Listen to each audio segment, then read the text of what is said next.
When it comes to covering the roof, a lot of people might think that using real slate might end up being too heavy or too expensive, but we have a very specific system that we're using here, which is going to be less slate overall, which of course means less expensive and less heavy. And if you're thinking, it's not real slate, well, you'd be wrong.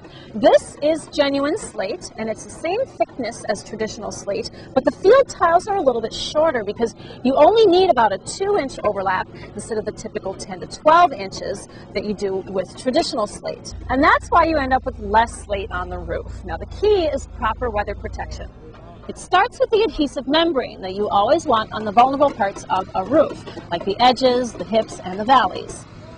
We also have this breathable underlayment that's going to provide extra protection against wind-driven rain for the rest of the roof deck. It's thicker than standard felt, and it's going to lay nice and flat under our slates. Then there's also this UV and moisture barrier that goes under each slate as it's being installed. It's made from a high-density polyethylene, and it adds a layer of waterproofing that also allows a shorter overlap between the slates, but it doesn't sacrifice any moisture protection. They start at the top and work their way down, so they never risk any breakage by walking on finished slate.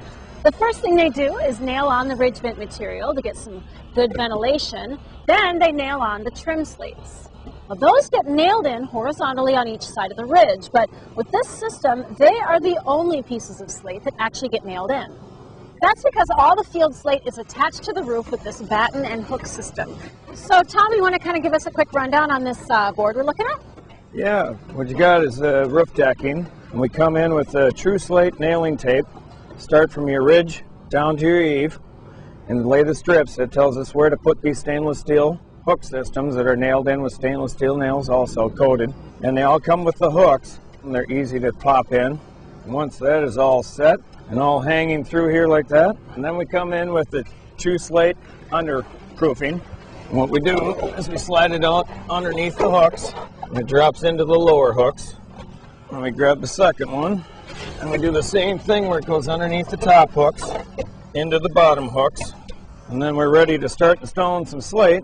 And the slate slides up underneath these hooks and hooks into those hooks down below, just like that. Nice. And we come in to make sure this one's underneath the underlayment and the hooks from the ones above. So there's a little bit of give in those hooks? Yep. And you can do it even with one missing on to your left and right. You drop in, and just like that, you go through and hook them in. Now, if you ever break one, they're easy. With the bulb, you just pop them out. And replace it. And replace it. So how are you handling things up on the roof? We're taking in sections with the material and stuff on this one, going from left to right, coming back right to left to keep the pattern.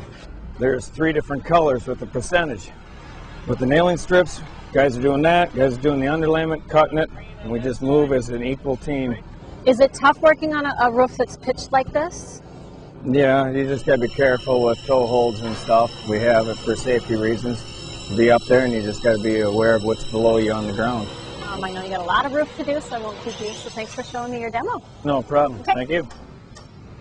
Since slate is a product that lasts a lifetime, we don't want to put some type of metal up on the roof that's going to corrode out after 30 or 40 years. So we're using copper. It lasts forever. It's moisture proof. It takes on a gorgeous looking patina in not too long a period of time. We're going to be using it in our valley flashing, step flashing, any type of rakes, gutters. If there's metal up on the roof, it's going to be copper.